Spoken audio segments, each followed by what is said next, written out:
Hello and welcome to the Vlogging Pod. Tonight we have, and I'm real excited about this, we have a producer, screenwriter, and actor, Karen Ross. Now, I know it's Karen, but you prefer K, am I correct? That's right. Yeah, it's just easier. Okay, let me turn you up just a little bit so I can get you all loud and clear here. There we go. Sure. All right, there. Okay, so let's start right off talking about community manager for Stage 32 because this is where we met. Yes, ma'am. And for those who don't know, I've been a part of Stage 32 for a while, but I'll be honest with you, I kind of slipped out of the platform for a while, in and out. And Mm. when I started the whole new form, the way I'm doing things, I thought, you know what? I'm not getting into the niche of Stage 32. So for those who don't know, Stage 32 is a US based social network and educational site for creative professionals who work in film, television, and theater. This is where I had the privilege to meet Kay. So tell everybody what you do as far as part of Stage 32. Yeah. Well, Stage 32 is a social networking platform just like LinkedIn or Facebook, Instagram, but it's really built to get people to connect organically. I think a lot of times when you look at something like Twitter or Facebook, it feels a little more like shouting into the void. Um, and the truth is, you really have to have meaningful, trustworthy relationships in order to get anything done in the filmmaking industry. And recognizing the need to have better conversations, better relationships. R.B.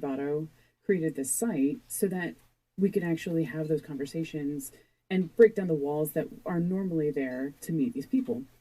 So, as community manager, a lot of that, I joke that it's like the overpriced Walmart greeter.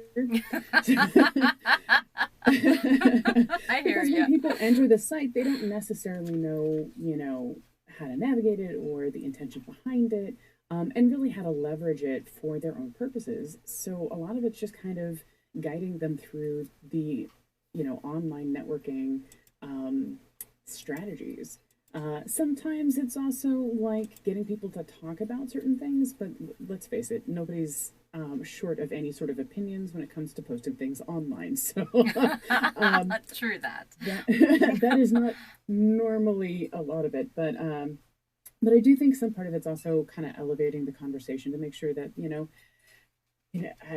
filmmaking is a lot of egos, but it's also a lot of heart, and it's easy for that heart to get stomped on. And I think remembering that Stage 32 is there for um, yeah, I hate saying to feel good, but to lift you up, right? And the more you improve, the more others improve, and the more you can help others improve, the more you improve. And if we come to the game with that mentality, the outlook of being in the entertainment industry is not so bleak.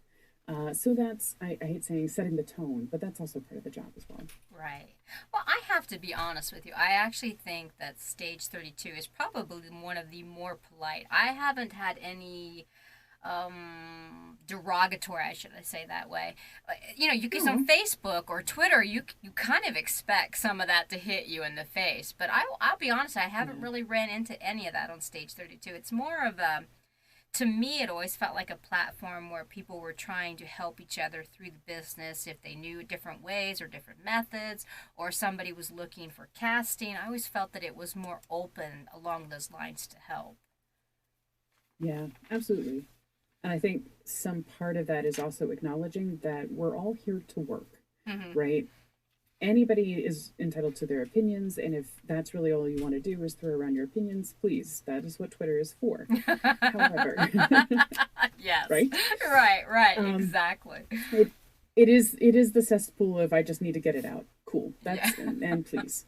Um, but if you're here to work, right? If you're here to work on your craft, if you're here to work on your business, if you're here to work on your relationships, yeah, you're gonna find a lot of people check that, you know, crap. Am I allowed to curse on this? I don't know. No, not cursing. You can go, a little bit on the thing, but not the whole curse. No, but Fair enough. I I like try to it. I try to keep it as clean as possible.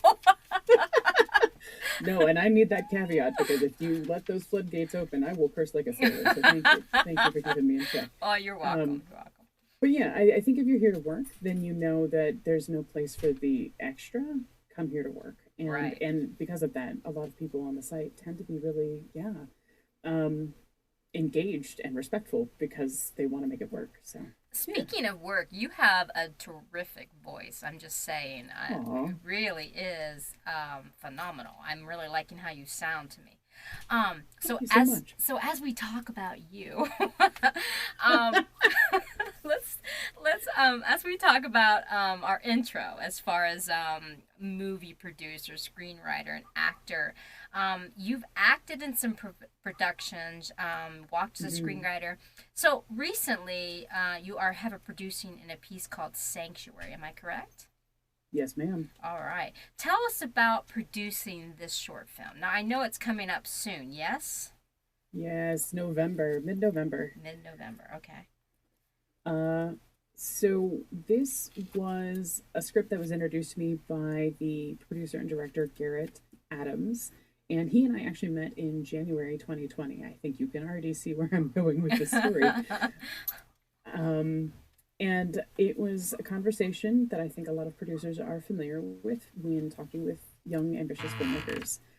We sat down to coffee for the first time, saying, "Hey, I need a producer," and I stifled a laugh and asked to dig deeper because often when young filmmakers are looking for producers, they're looking for a parental figure that will do the hard work for them so they can just play on set. And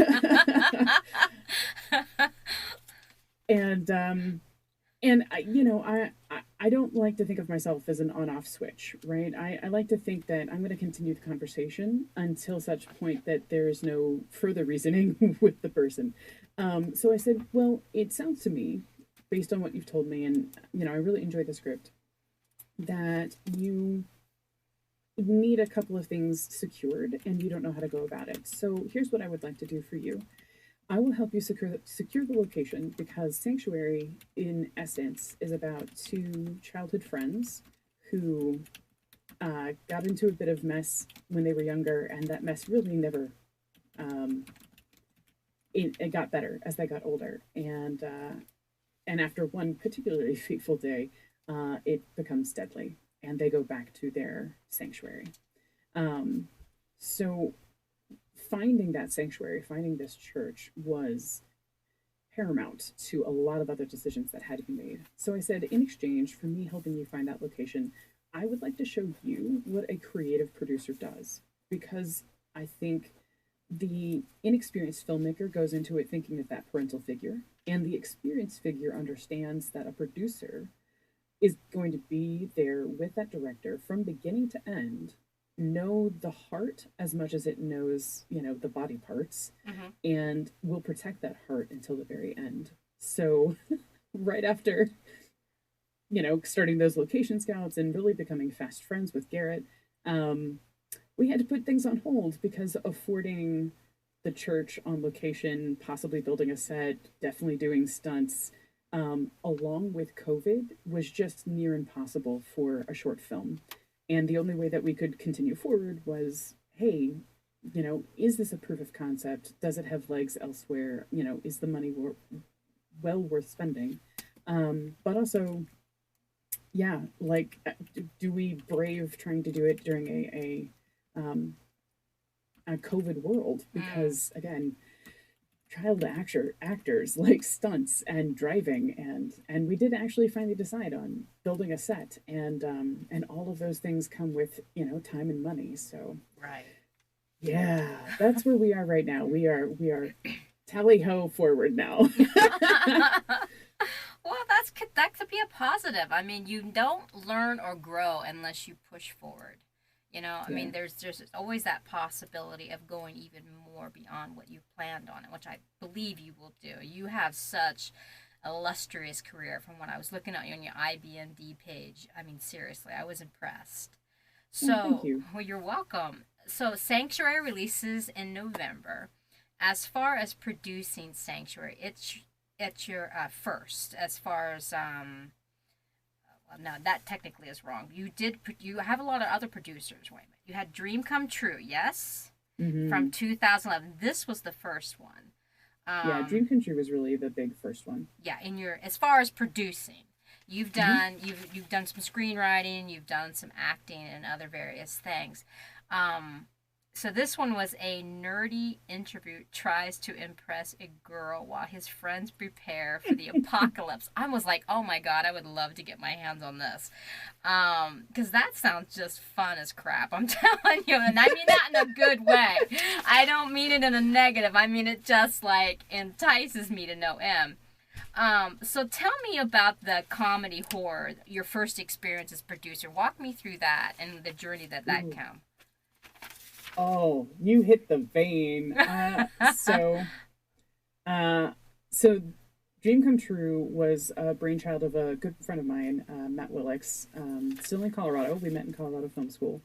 And he always wanted to combine his love of campy horror with campy rom coms. So for him, this was Shaun of the Dead meets 16 Candles.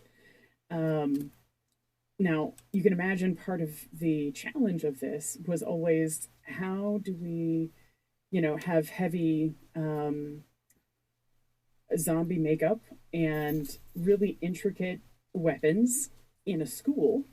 Um, and luckily, if there's any lesson to take from this entire production, is like make as many friends as you can because he's such a lovable dude. Like even if he decides to never make another film again, which Matt, if you listen, I'm telling you now, don't give up. You such a magical vision you have.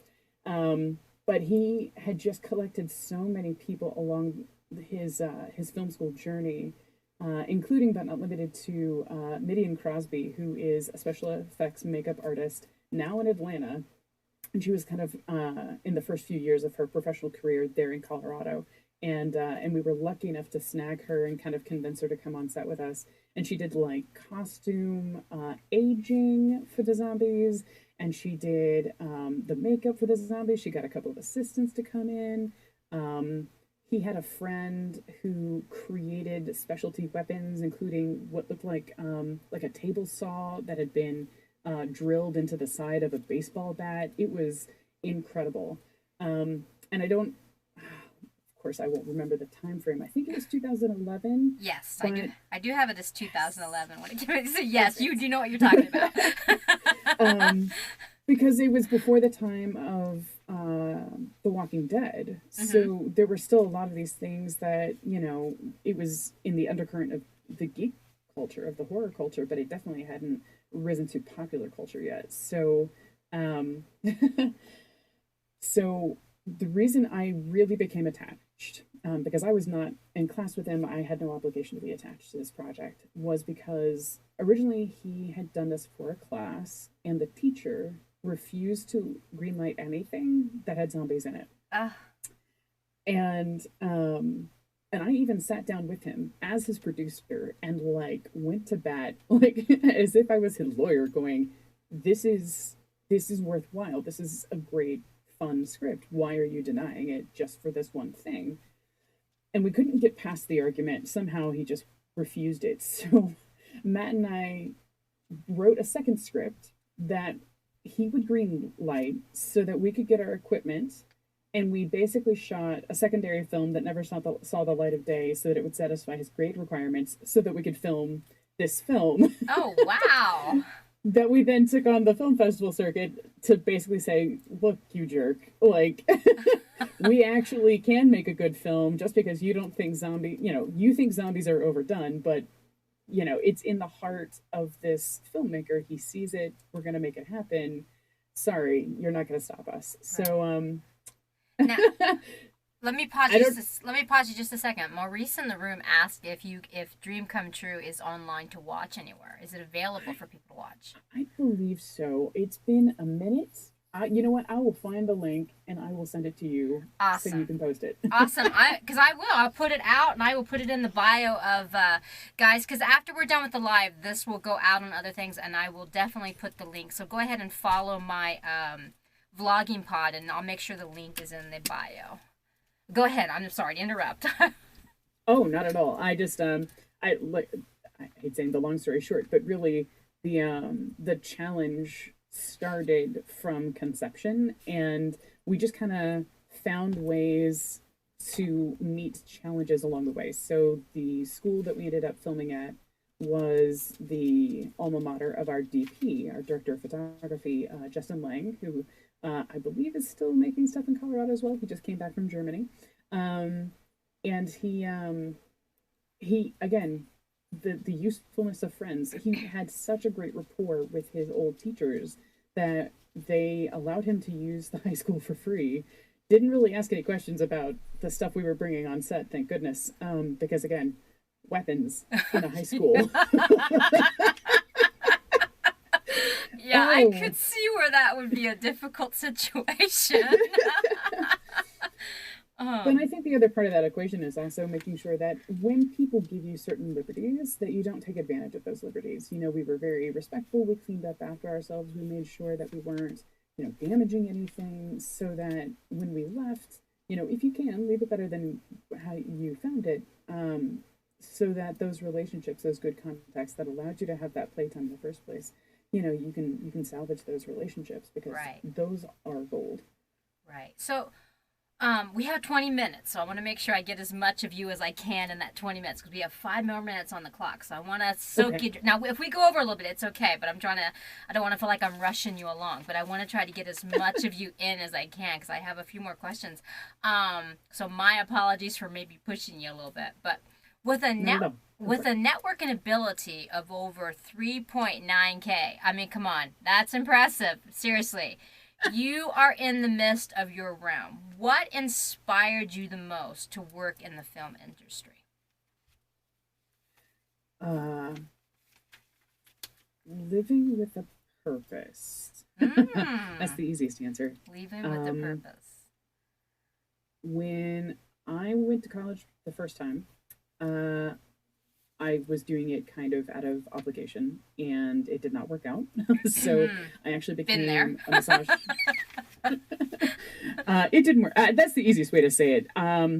It didn't work out. And partly because I was working at the same time, and I was an emotional teenager and needed to work out through some things. But mostly because I had to pay for it, and the moment you have to focus on both your studies and how you pay for your studies, it can get really distracting. Right. Um, so I became a massage therapist because it was easy for me. I just took all of my martial arts knowledge and I piped it into the same physicality, the physiology that's related to it, and it paid my way through college. Mm-hmm. And as I was trying to figure out what should I major in, what should I do with my life other than this job, it kept coming back to two things really: psychology, because I was really fascinated with not just people, but how they reasoned to get to a particular place. But also films. I was obsessed. And like to the point where I'd face chase, right? Like I was that person who would walk into a video store and go, "Ooh, I like Joseph Gordon Levitt. I see that he's in this random film called Mysterious Skin. Let's see what that's about." Now, like I'm a heterosexual female, but watching a narrative about a homosexual male was fascinating. Mm. And I would only discover those things because I was so obsessed with the process and the person and what else are they putting their time and energy into. Yeah. Um, so the film that inspired me really to go to film school was Serenity. Mm-hmm. Geek warning. I already know what you're talking about. Hello. Yes, yes. I'm sorry that The it didn't get as many seasons as it should have, but whatever. Agreed. And to be fair, I was late to that game. So I did not learn about Firefly, the TV series, until about 3 weeks before Serenity, the movie, came out. And in that 3 week time period, I saw it at least three times through, one of those being with commentary. Yes. Obsessed. My husband actually introduced it to me. I had no idea what it was. And then when I did, I'm a big geek. I'm a big space, Star Wars. Well, I'm more Star Trek than Star Wars. My husband's more Star Mm-hmm. Wars, but I watch both. I really love the sci fi. I really, really do. really. And I'm telling you, it did not get what it should have done. It really should. It should have Mm-hmm. been so much more. But Oh yeah, yes. we're gonna have a longer conversation about this because I can tell you and I are gonna get along great.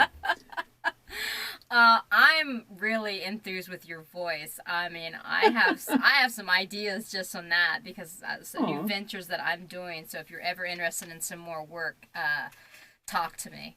Um, and at risk of saying something cursing, hell yeah. Um, cool. We got like one more minute on the clock, but I do have three more questions. So if we go Oh over a no. little bit, that's all right. Okay, lightning round. Okay. So tell me more about. Now, I got this on your quote. Holistic evolution of the work-life balance in film and television. Explain that to us. Mm. That's definitely Okay. going to be over a minute. I'm going to stop the timer because it's going to beep. So go ahead. Nah, Um, there we go. well, first off, I'm gonna just pull straight from, pardon me, Liz Gilbert, who did a fantastic TED talk after the popularity of Eat, Pray, Love, and the entirety of that topic was about how the mentality of artists is often dying for your art, Mm, and we need to start a new and constructive conversation around how to live with your art, mm-hmm.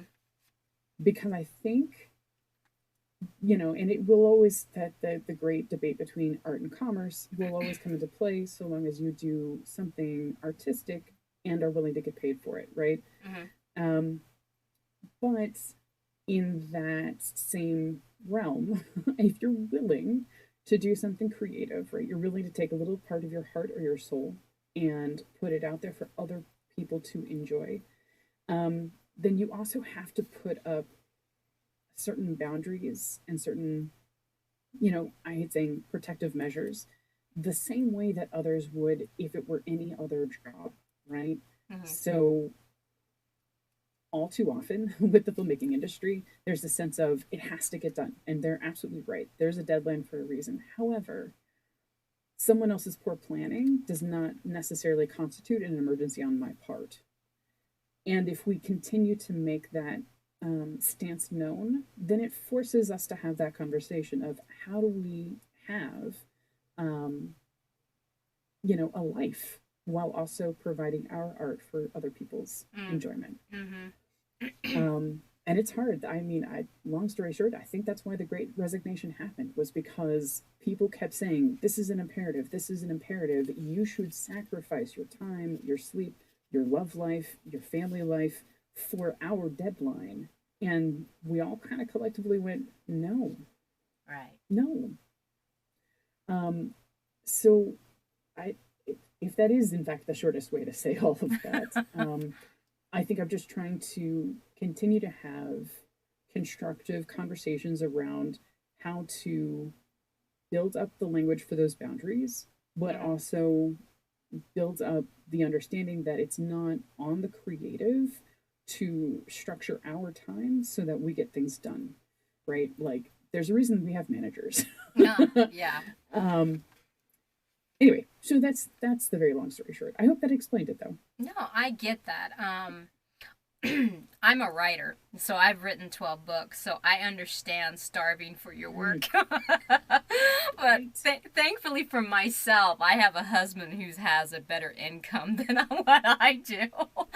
So Yeah. I have been lucky on that, but I truly understand what you're saying as far as like the starving artist kind of morality.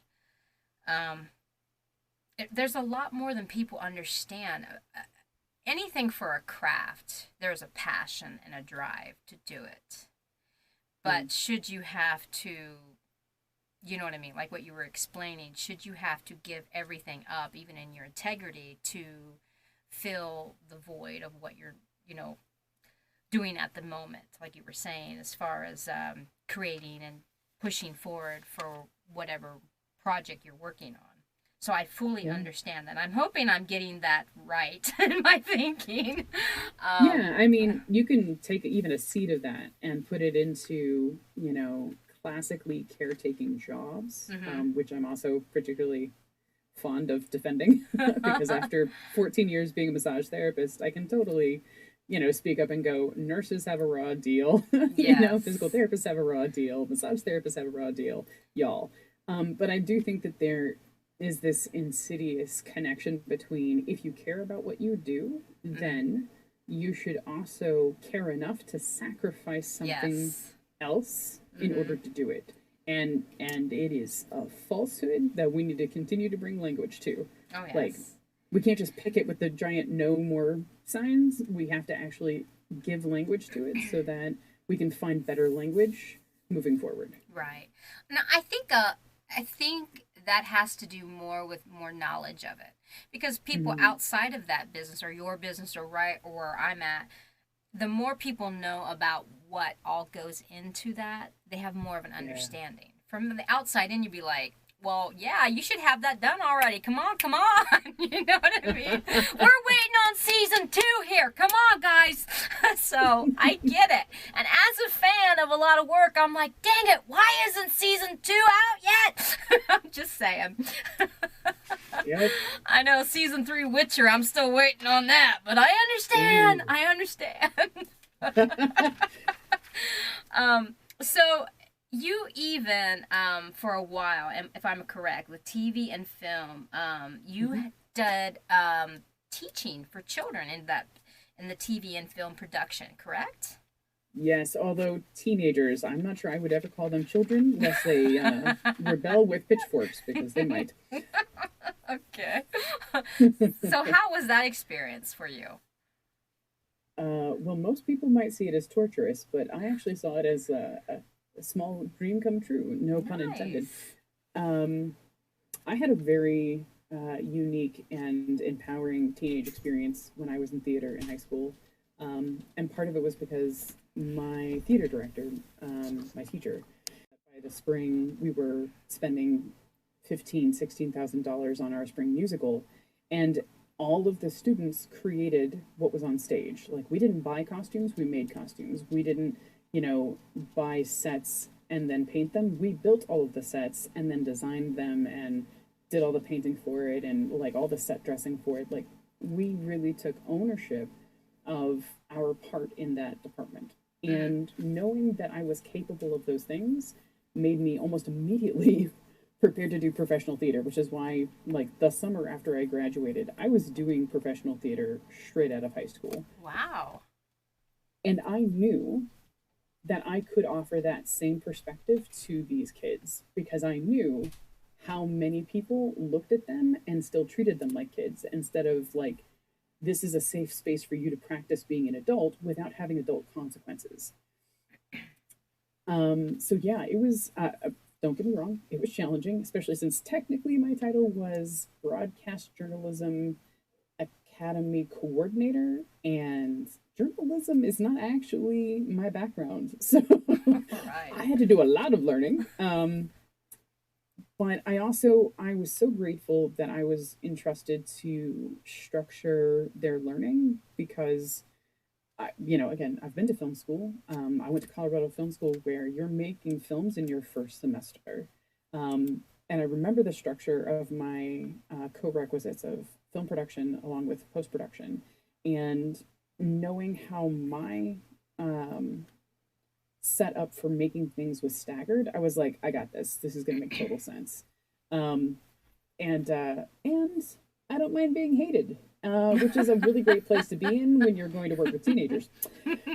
Put your book up for review and find out how bad you're hated. Yeah, September was a rough month because that first month they definitely didn't like me. But I still stand by it, and I particularly stand by it because by the end of the year it paid off in dividends. So a lot of the kids were given just handed equipment, and I was like, oh, y'all know. Because if I'm here to mimic the real world, then part of what I have to show you is that you have to prove that you're trustworthy before people will give you anything. Right. Here, they're giving you things like you have somehow earned it just by signing up, and that's not how the world works.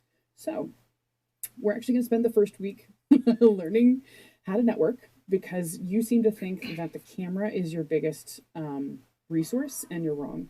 your biggest resource are the people in this room. And if you don't know how to talk to them, you don't know how to approach them and make new friends, or at least get a sense of how can we work together, you were always going to feel like it's just you and the camera. And then shortly after that, I made them take a safety test, and they really didn't like me for that. What? No word bank? No, no, there isn't going to be a word bank on set. You have to know this stuff in your bloodstream, yo. So after they met everybody, and like they should know their names, what they prefer to do, like they had to know the networking stuff, they had to know the safety stuff, and then they got what I called like level 1 certification so that they could go out with a little handy cam. And that one check, let's call it a checkpoint, into the realm of learning things.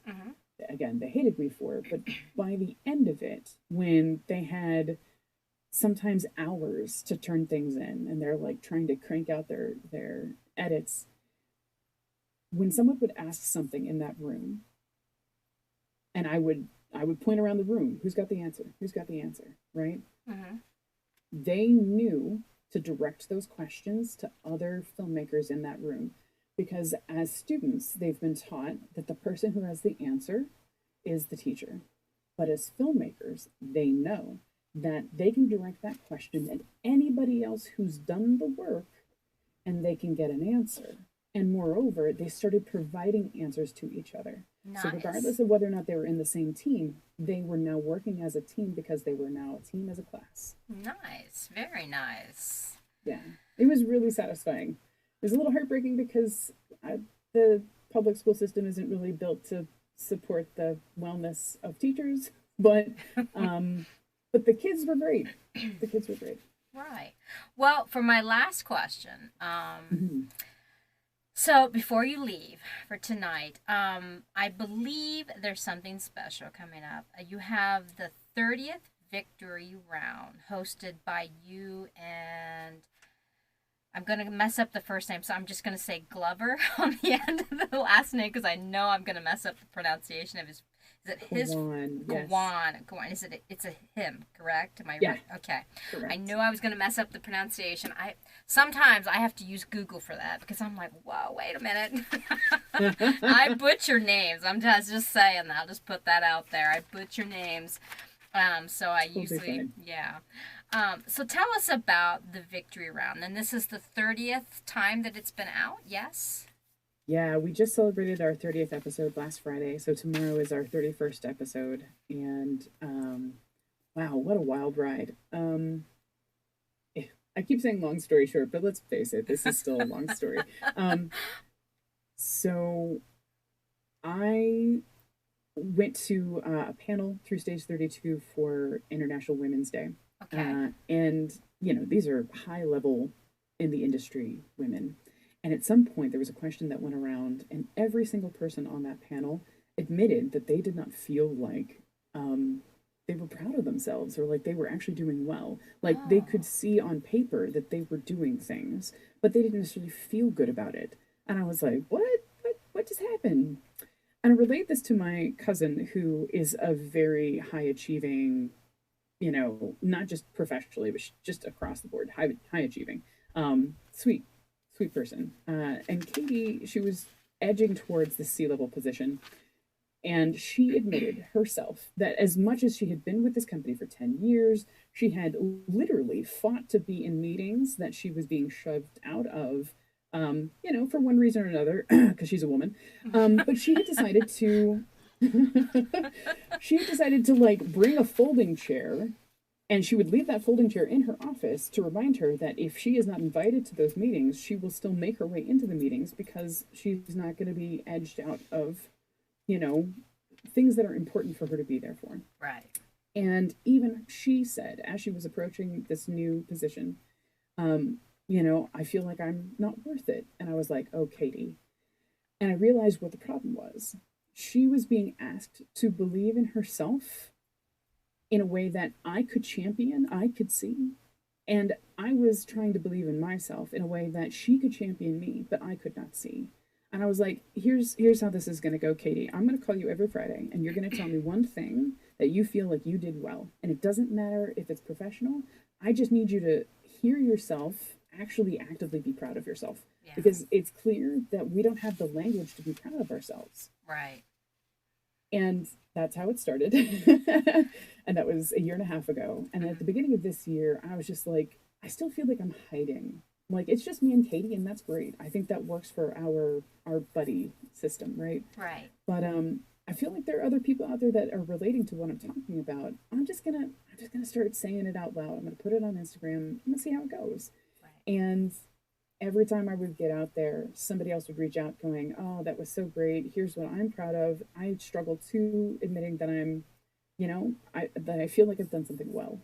And Kawan was one of my first guests, actually, and he still is, a victory coach. Mm-hmm. So he just was able to bring this amazing language to looking back at Now, what you've done and like claiming, I'm proud of this. right. Go ahead. Now, are these the videos with the black screen in the background? Because I think I have seen these. Yes. So the Uh-huh. black screen is actually my vocal booth. I have a little travel studio. Ah. God, girl, you probably don't even need my recommendation what you should be doing then.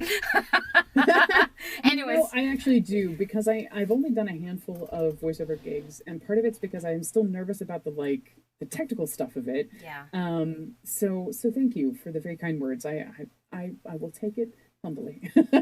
Well, I just started tipping my toes in, but I don't want to take away from you. You were explaining the purpose of the victory round. So go ahead and continue because I got you sidetracked. I'm sorry. Oh, thank you for that, because I can't get sidetracked. That's all right. I do it myself. uh, it, in the end, the purpose of having a live IG or even live Clubhouse is to engage people. Because I think it's one thing to say, be proud of yourself, or like give you language, but actually hosting a space where you're inviting people to, like, all right, now you gotta own up to it. You gotta say it out loud. You gotta let somebody else hear it, and like let them echo it back to you. Mm-hmm. And honestly, at the end of the day, if every person that ever stops in goes, I'm not ready to share in a group, but I have someone that I trust and I'm willing to call them every week and just share with them, that's all I ask for. Like, it would be great if you can join the community, but the purpose of the IG lives is just like this. It's kind of a podcast to kind of delve a little deeper into the language we use and the mindsets we have, and how to just get better. Right. But the clubhouse is very specifically so anybody in the audience can come up on stage, tell us what you did, tell us what you're proud of, tell us about the battle that you faced in order to get to that victory. Because as Kawan is really great at reminding us, you cannot have a victory without a battle. Right. I agree with So that. yeah, And you can't have a battle unless you're willing to put yourself out there to go through it, to do the battle. You know what I'm saying? You can't. The fear sometimes to hold yourself back is the biggest thing. It really is, yeah, because and that can even be in a battle in itself, that you have to battle. You have to overcome the fear to get into the real ring. And trust me, you are going to fall so flat on your face so many times, but that's how you learn. I mean, you have to brush yourself off. You have to brush off the negativity, the let's say criticism, but criticism can always be a good thing. It's going to bite when they first give it to you. Be like, what? yes, But that's how you learn and grow. It really is. There's just no way to do it but to go through that battle. And I fully yeah, understand what you were talking about you and your friend Katie in the group.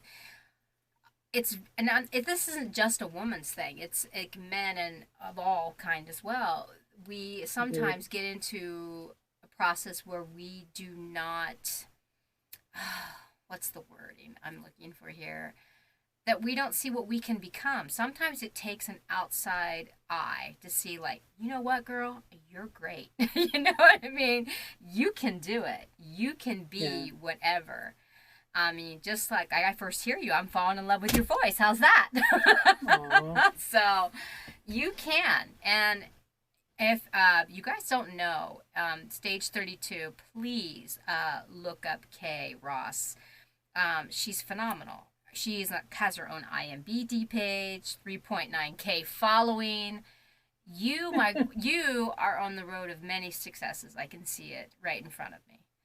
And I Thank you hope so you much. and I hope you do too. So, thank you so much for being on. I want to thank our guests especially and our listeners for coming in tonight. So, bye bye for now, everyone. Until next time, have a good evening. Thank you for sticking around. Bye bye for now.